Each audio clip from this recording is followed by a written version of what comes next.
नमस्कार सर्व किचन रेसिपीमध्ये मी कविता तुम्हा सर्वांचे पुन्हा एकदा खूप खूप स्वागत करते। तर नेहमीप्रमाणे आजही मी तुमच्यासोबत एक नवीन आणि छान अशी रेसिपी घेऊन आली आहे। व्हिडिओ सुरू करण्याआधी तुम्हा सर्वांना रिक्वेस्ट आहे की तुम्हाला जर माझी रेसिपी बघायला आवडत असेल तर व्हिडिओला एक छोटासा लाईक आणि चॅनलला सबस्क्राइब नक्की करा। सोबतच साईडचे जे बेल आयकॉन आहे यालाही प्रेस करा। यामुळे काय होईल की ज्या छान छान रेसिपी मी अपलोड करत असते त्या सर्वांची नोटिफिकेशन तुम्हाला सर्वात अगोदर मिळेल। चला तर मग वेळ न घालवता पटकन रेसिपीला सुरुवात करूया। तर हा अतिशय चविष्ट आणि पौष्टिक असा गव्हाच्या पिठाचा कुरकुरीत डोसा बनवण्यासाठी या ठिकाणी मेजरिंग कपाच्या साहाय्याने मोजून मी अर्धा कप इतकं गव्हाचं पीठ घेतलेलं आहे। हे नॉर्मल गव्हाचं पीठ आहे, ज्याने आपण रोज चपाती वगैरे बनवतो ना, अगदी त्याच पिठाचा वापर केला आहे। आणि सोबतच हा गव्हाच्या पिठाचा डोसा अधिकच छान असा कुरकुरीत व्हावा याकरता यामध्ये मी जितकं गव्हाचं पीठ घेतलेलं होतं त्याच्या निम्म रवा घातलेला आहे। म्हणजे 1/4 कप आपण या ठिकाणी रव्याचा देखील वापर केला आहे। यानंतर चवीनुसार मीठ टाकलेलं आहे। तर अर्धा चमचा मीठ, अर्धा चमचा जिरं आणि पाऊण चमचा यामध्ये मी ओवा घालत आहे।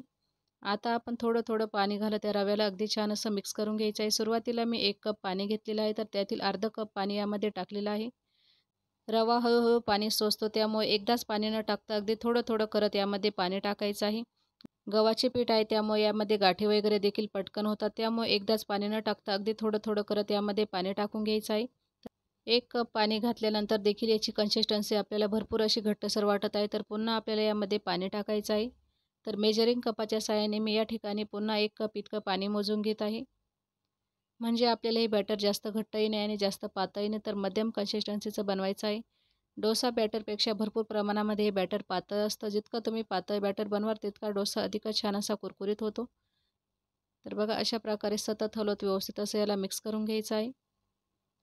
आणि यानंतर उरलेले अर्धा कप पाणी देखील आपण यामध्ये टाकून घ्यायचे आहे। सुरुवातीला मी मेजरिंग कपाच्या साहाय्याने मोजून 1 कप पाणी घातलेले होते आणि पुन्हा 1 कप असे टोटल मी 2 कप पाण्याचा वापर केला आहे।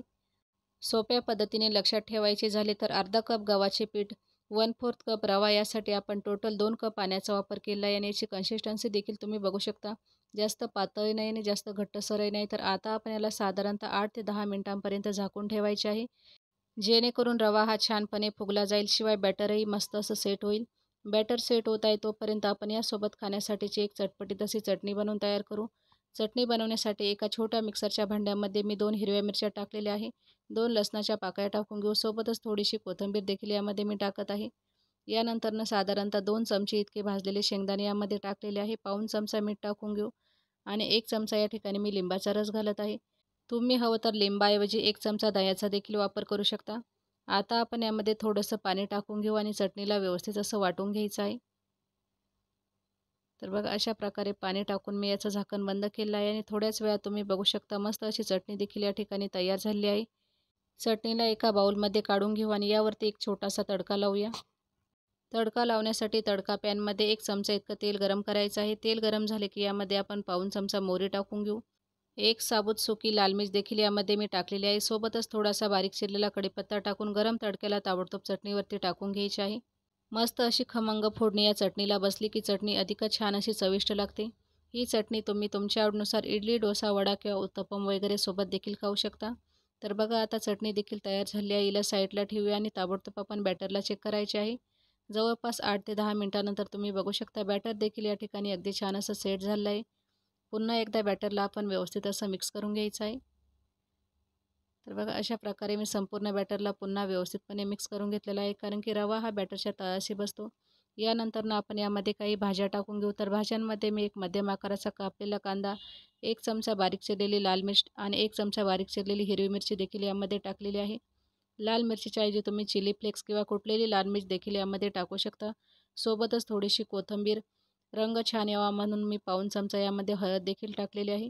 संपूर्ण जिन्नस आपण यामध्ये व्यवस्थित अशा मिक्स करून घ्यायचे आहे। संपूर्ण भाज्यांना व्यवस्थित असं मिक्स करून घेतलं की आता आपण ताबडतोब डोसा बनवण्याची तयारी करूया। याकरता गॅसवरती मी एक नॉनस्टिक पॅन गरम होण्यासाठी ठेवलेला होता।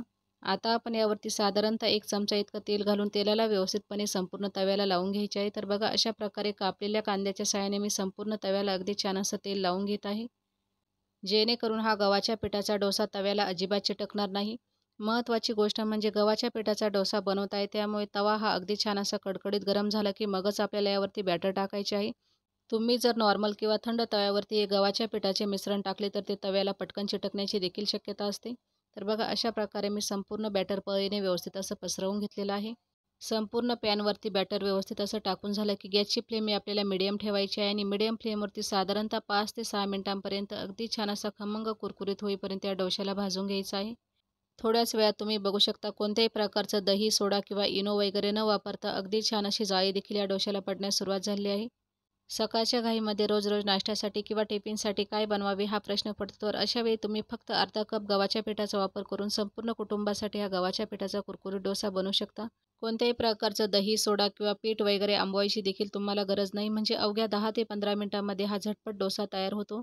जवळपास 5 ते 6 मिनिटानंतर तुम्ही बघू शकता हळू डोसा या ठिकाणी खालच्या साईडने अगदी छान असा क्रिस्पी झालेला आहे.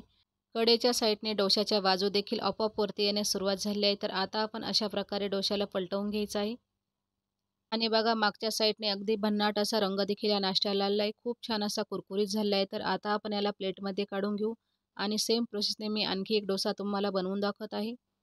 यासाठी सेम प्रोसेसने पुन्हा आपण तव्याला अगदी छान असं तेल लावून घ्यायचं आहे आणि बॅटर घालायचं आहे. शक्यतो बॅटर घालताना आपल्याला अगोदर कडेने घालायचे आहे, नंतरनं मध्ये घालायचं आहे. तर बघा अशा प्रकारे दुसरा डोसा देखील मी अगदी छान असा टाकून घेतलेला आहे. आता आपण गॅसची फ्लेम ही मध्यम ठेवू आणि मध्यम आचेवर साधारणतः 5 ते 6 मिनिटांपर्यंत याला व्यवस्थित असं शेकून घ्यायचं आहे. हा गव्हाच्या पिठाचा कुरकुरीत डोसा बनवण्यासाठी काही महत्त्वाच्या टिप्स मी तुम्हाला व्हिडिओमध्ये सांगितलेल्या आहे. याकरता व्हिडिओ जराही स्किप न करता शेवटपर्यंत बघा. व्हिडिओ आवडल्यास व्हिडिओला लाईक, शेअर, सबस्क्राईब करा. यामुळे मला आणखी प्रोत्साहन मिळेल असेच नवनवीन व्हिडिओ बनवण्यासाठी. आणि बघा जवळपास 6 ते 7 मिनिटं झाले आहे. दुसरा डोसा देखील अगदी छान असा खरपूस भाजलेला आहे. हा गव्हाच्या पिठाचा कुरकुरीत डोसा तुम्ही सकाळी नाश्त्यासाठी, मुलांच्या डब्यासाठी किंवा संध्याकाळी चपाती भाजी लाटायचा कंटाळा आला असेल तर तेव्हा देखील बनवू शकता. गरम गरम दही तसेच चटणीसोबत अप्रतिम लागतो. तर ही रेसिपी तुम्ही घरी नक्की ट्राय करा. रेसिपी कशी वाटली मला कमेंट बॉक्समध्ये सांगा. सोबतच अशा नवनवीन अचूक आणि प्रमाणबद्ध रेसिपी बघण्यासाठी सर्व किचन रेसिपी या आपल्या चॅनलला यूट्यूबवरती सबस्क्राईब करा. चला तर मग पुन्हा भेटूया अशाच एका छानशा रेसिपीसोबत.